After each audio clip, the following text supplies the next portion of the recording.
Janet Fuller was known as the quiet, kind-hearted schoolteacher of Millfield. Travis Meyers was the ghost from a past she thought she'd outrun.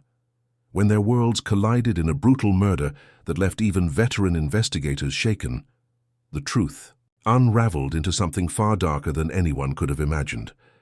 What began as a mysterious killing in a small Oregon town would become one of the most disturbing manhunts in modern true crime history. Millfield, Oregon, was the kind of place people moved to when they wanted to escape the noise and chaos of big cities. With its tree-lined streets, quaint coffee shops, and annual harvest festivals, it felt like a postcard town frozen in time. Life moved slowly there, and people liked it that way. So when Janet Fuller didn't show up for work on Monday, October 15, 2018, it initially raised no alarms. People assumed she was sick or had car trouble, but by the second day, her absence began to feel strange, especially to her neighbor, Helen Briggs, who had always been in the habit of exchanging morning greetings with Janet. Helen noticed Janet's porch light had been left on for 2 nights in a row. Her car hadn't moved from the driveway. Mail had started to collect in the box. Concerned, Helen knocked on the door. No answer.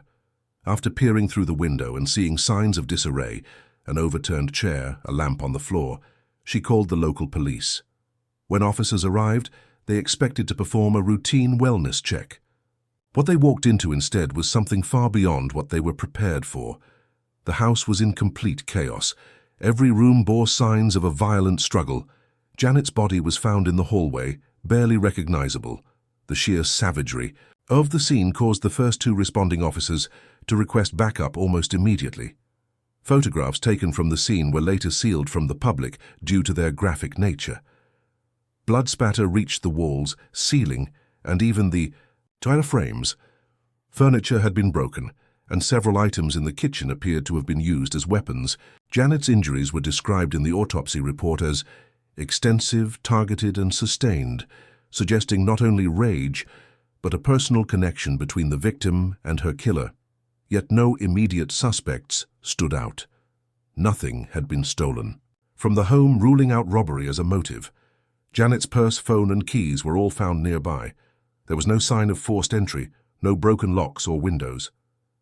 Whoever did this may have been let in, or had a key. Janet had lived in Millfield for over a decade, working as a 5th-grade teacher at the local elementary school. Parents described her as kind and soft-spoken. She didn't go out much, didn't date, and mostly kept to herself. Co-workers said she never talked about her personal life. She had no family nearby, no known enemies, and no recent confrontations with anyone in town. In a place like Millfield, a violent murder was unthinkable, but the brutality of this one seemed almost ritualistic. As investigators cordoned off the street and set up a crime scene perimeter, residents gathered behind the yellow tape in disbelief. Whispers ran through the crowd. How could something like this happen here?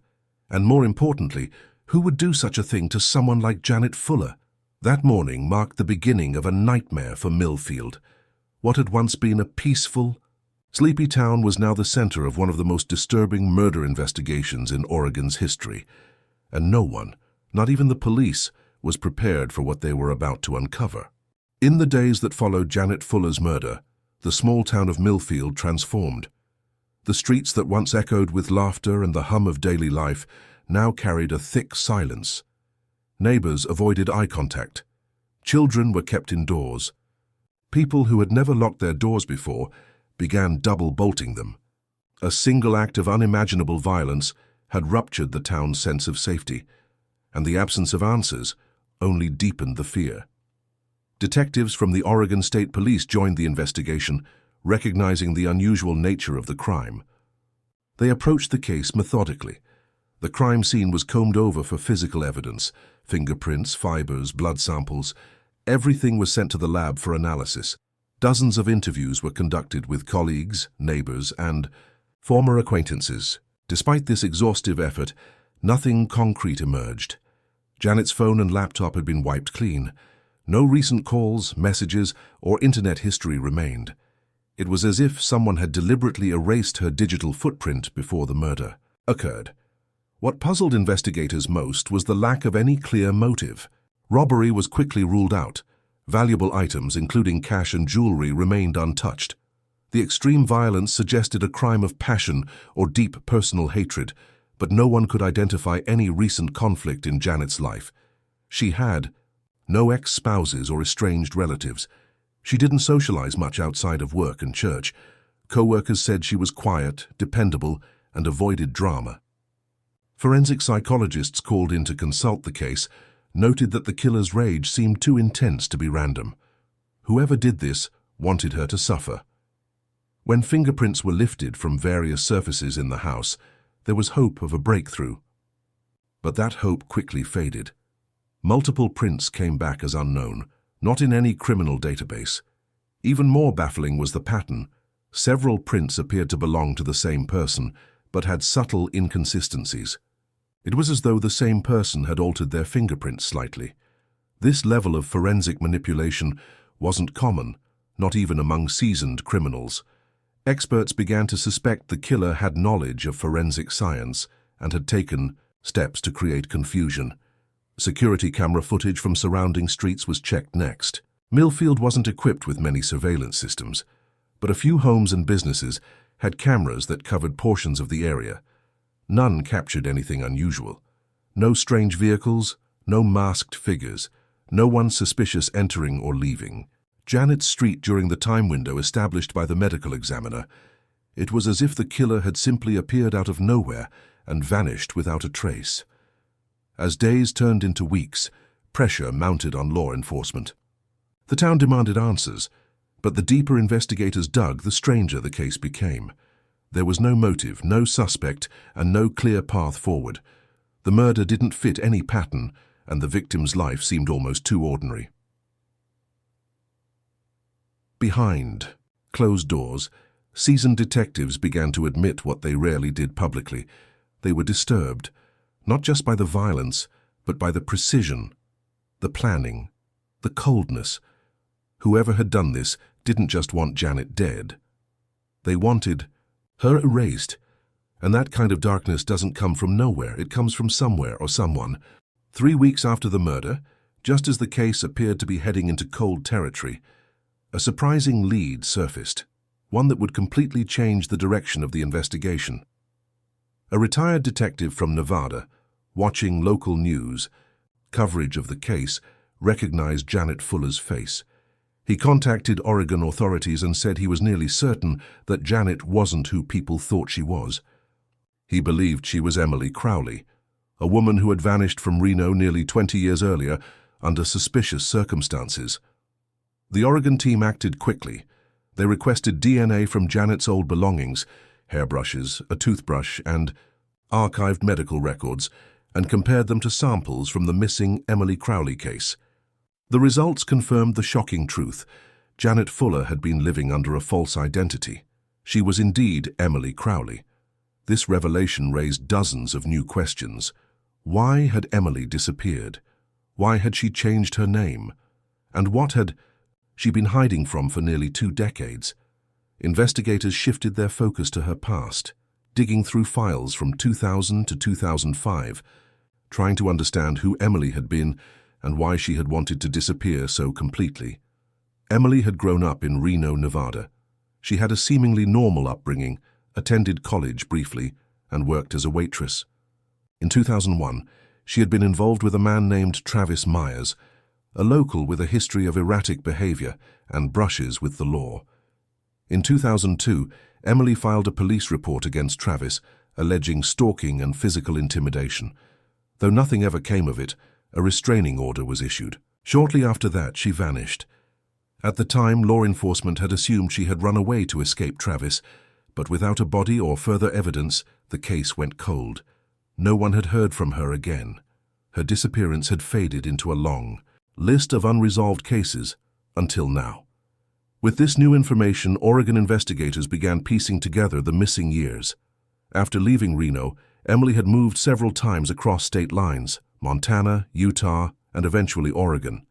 Each time she used a new name, rented places in cash, and stayed off social media.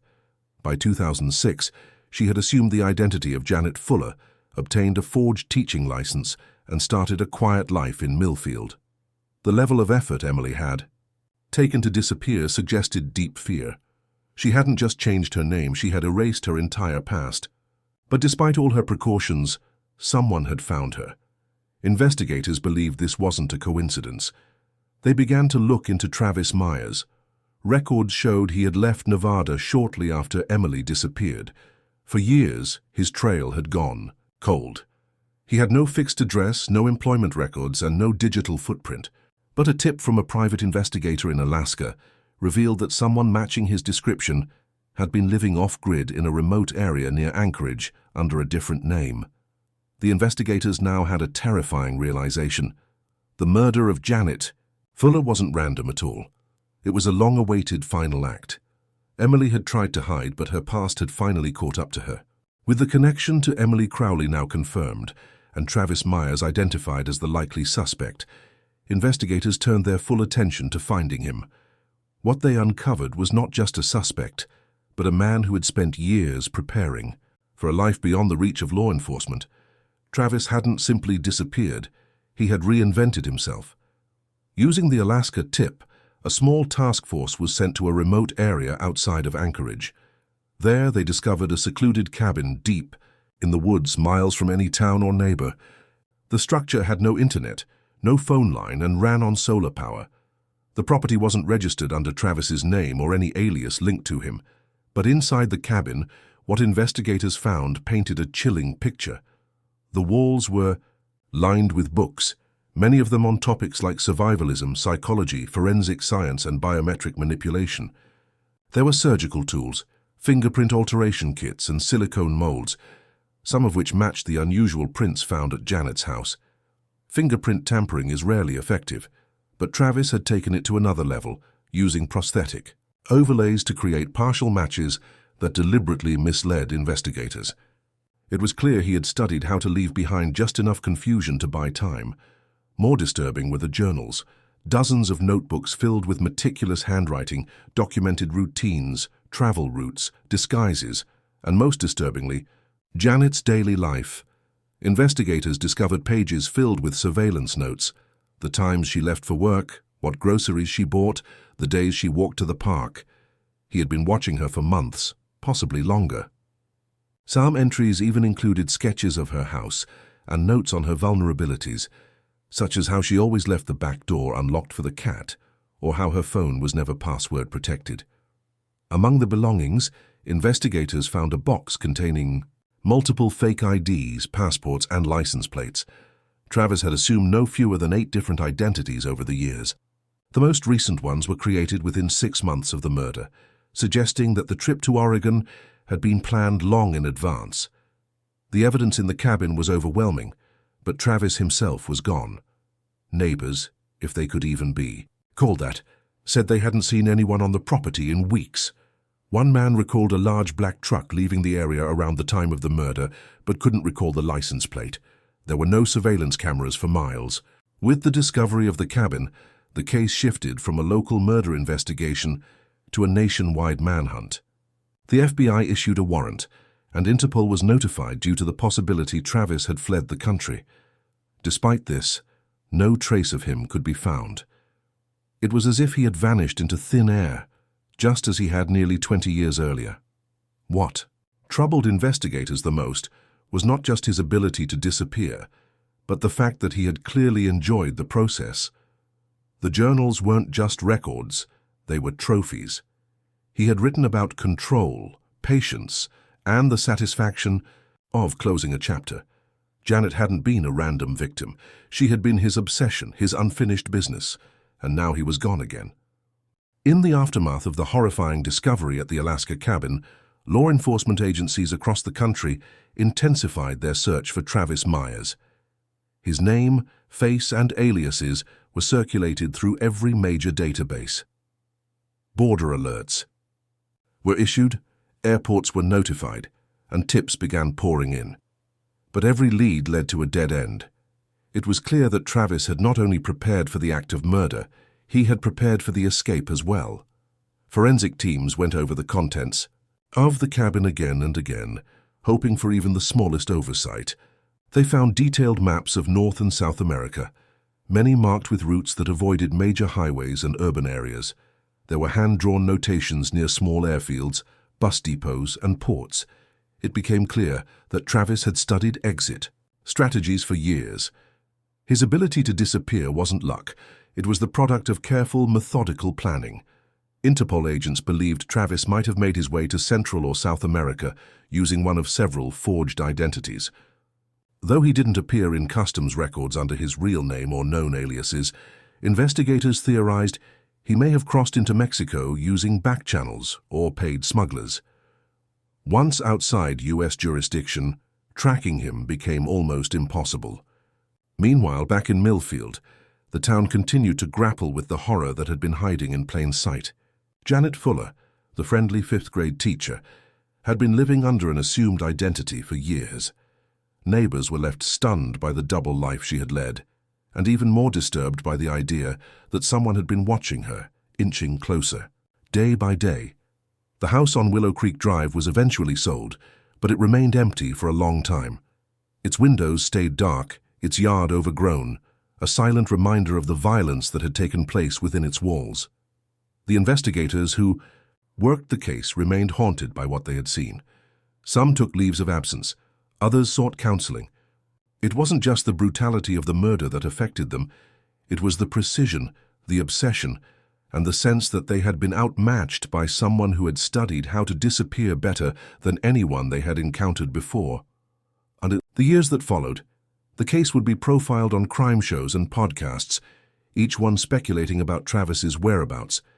Some believed he had assumed a new life and identity abroad. Others thought he may have taken his own life, satisfied, after completing his mission. A few feared he might still be watching, waiting for his next target. But no one really knew. Despite the mountain of evidence left behind, Travis Meyers was never captured. He remains on the FBI's most wanted list, his face slowly aging on posters and databases. But time has a way of dulling urgency. New crimes take precedence. New suspects take the spotlight. For those closest to the case, however, the wound remains fresh, because justice was never served. Janet Fuller, Emily Crowley, ran for nearly 2 decades, trying to build a quiet life far from the past. But in the end, the past caught up, and the man who brought it with him disappeared once more, leaving behind only questions, shadows, and silence.